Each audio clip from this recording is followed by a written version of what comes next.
Shalom,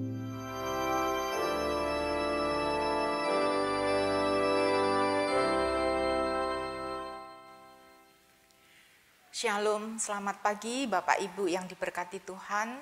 Sidang jemaat dari GKPB Jemaat Kristus Kasih, sapaan pagi hari ini, hari Rabu tanggal 10 September 2025 menyapa kita kembali. Harapan saya adalah Bapak Ibu dalam keadaan baik dan dalam keadaan sukacita.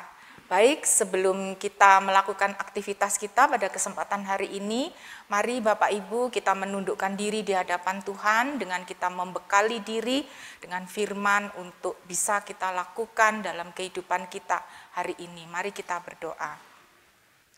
Tuhan Allah Bapa yang penuh kasih, Allah yang begitu baik, yang senantiasa ada buat kami.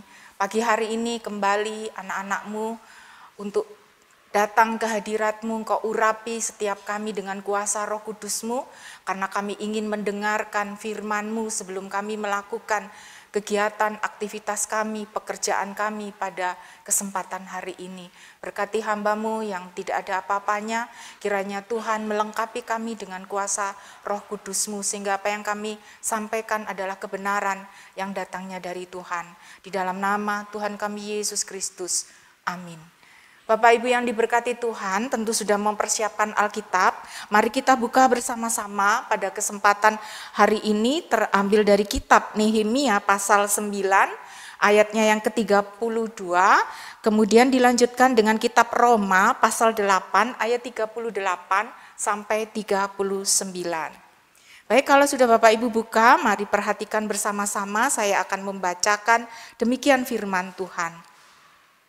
Sekarang ya Allah kami, Allah yang maha besar, kuat dan dahsyat, yang berpegang pada perjanjian dan kasih setia, janganlah kau pandang remeh segala kesusahan yang telah dialami oleh kami, oleh para raja dan pemimpin kami, para imam dan nabi-nabi kami, serta nenek moyang kami, ya oleh seluruh umat-Mu, sejak zaman raja-raja Asyur sampai hari ini.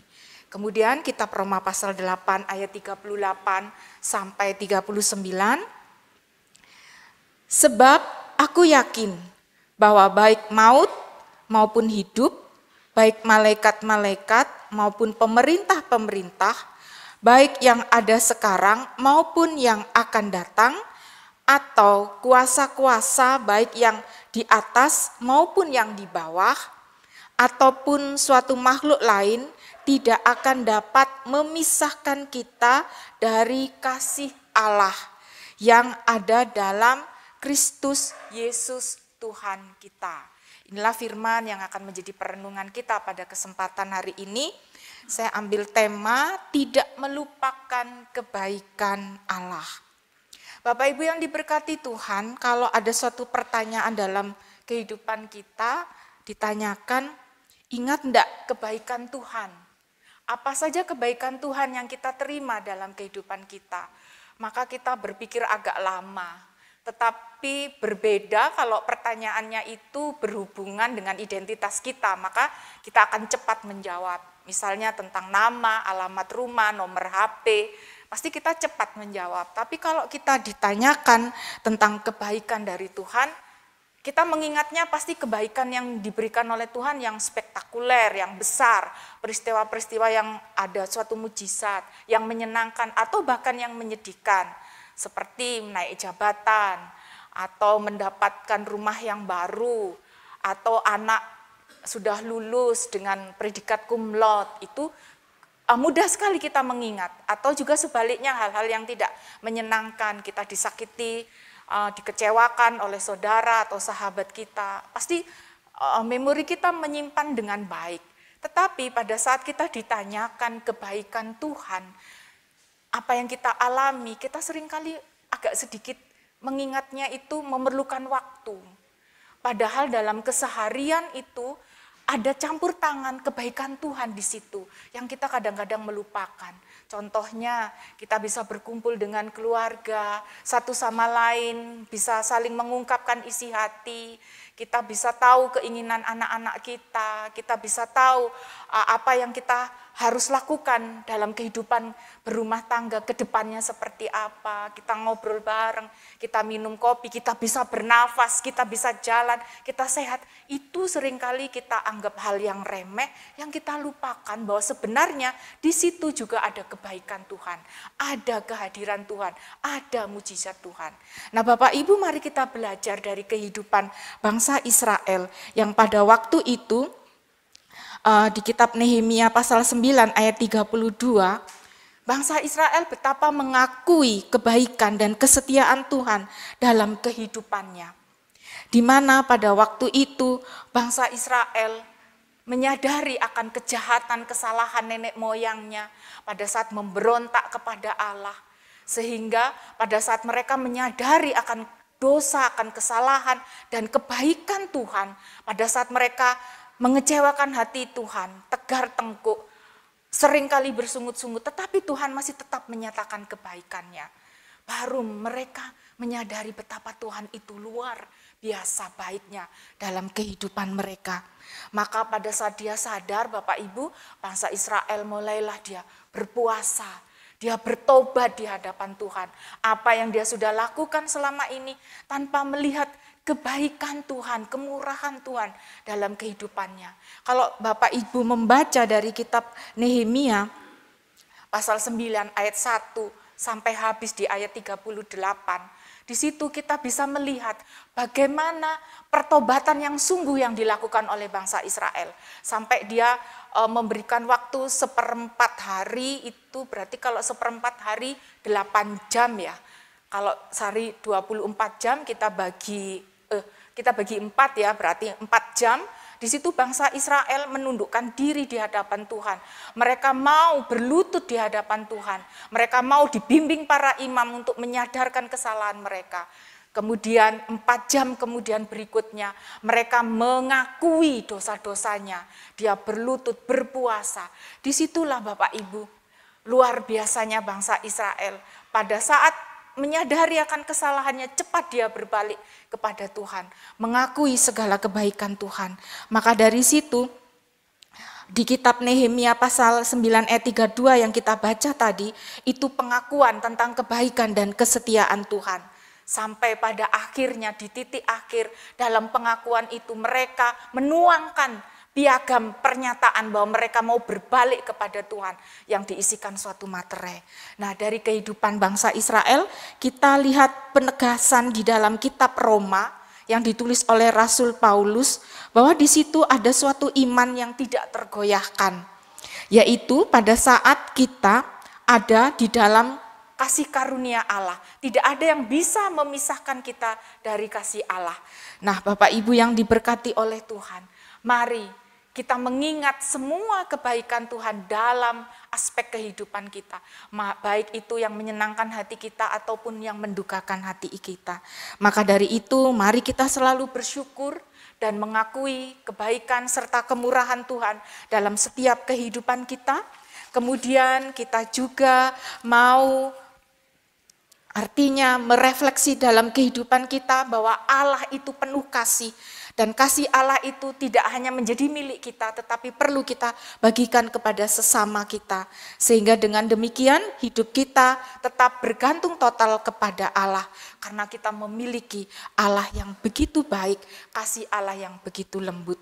Baik, kita akan akhiri dengan kita naikkan satu pujian, NKB 73 bait 1, Kasih Tuhanku Lembut. Ku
kita berdoa. Ya Allah Bapa, kami bersyukur kami memiliki Allah yang begitu mengasihi kami. Kelembutan hati Allah yang tertuang dalam kasih kami mengucap syukur Tuhan. Di hari-hari kami biarlah kami selalu mengakui, mengingat akan segala kebaikan Tuhan di dalam kehidupan kami. Baik kehidupan yang menyenangkan bagi kami ataupun pada saat kami mengalami sukacita, biarlah kami tetap melihat ada kebaikan Tuhan di dalamnya. Terima kasih Tuhan. Dan hari ini kami berdoa bagi setiap jemaat-Mu yang pagi hari ini mulai mengambil bagian untuk kembali bekerja. Tuhan memberkati bagi yang ke sekolah, yang kuliah, Tuhan juga memberkati bagi ibu rumah tangga yang mulai melakukan pekerjaannya di rumah juga Tuhan memberkati. Tuhan kiranya juga menjamah saudara-saudara kami yang dalam kelemahan tubuh. Kiranya Tuhan memberikan kesembuhan baik yang ada di rumah maupun di rumah sakit. Kasih kuasa Tuhan menyembuhkan dengan sempurna. Begitu juga dengan saudara-saudara kami yang mengalami suatu pergumulan, Tuhan memberkati, Tuhan menolong, menunjukkan jalan keluar, bahwa doa di dalam Tuhan kami Yesus Kristus adalah suatu jawaban. Tuhan, kami juga serahkan bangsa dan negara kami ke dalam tangan kasih-Mu. Tuhan memberikan lawatan bagi bangsa kami, sehingga para pemimpin bangsa kami Tuhan berkati, berikan hikmat, sehingga mereka boleh memikirkan kehidupan rakyat yang hidup di dalam keterpurukan dan merasa tidak menerima keadilan. Biarlah itu juga menjadi satu bagian dari prioritas kerja nyata dari pemerintah bangsa kami. Kiranya juga Tuhan memberkati gereja-gereja yang ada di segala negeri, teristimewa di Indonesia dan khusus di Bali. Tuhan kiranya memberkati. Tuhan memberkati para hamba-hamba-Mu yang senantiasa setia di dalam pelayanan pekerjaannya. Tuhan juga memberkati pelayanan dan keluarganya. Terima kasih Tuhan, kami juga serahkan pembangunan gereja kami GKPP Jemaat Kristus Kasih. Kiranya Tuhan campur tangan sehingga boleh terselesaikan tepat pada waktunya. Terima kasih Tuhan. Di dalam nama Tuhan kami Yesus Kristus kami naikkan seruan doa kami ini. Amin. Terima kasih Bapak Ibu, sampai bertemu di hari esok. Shalom.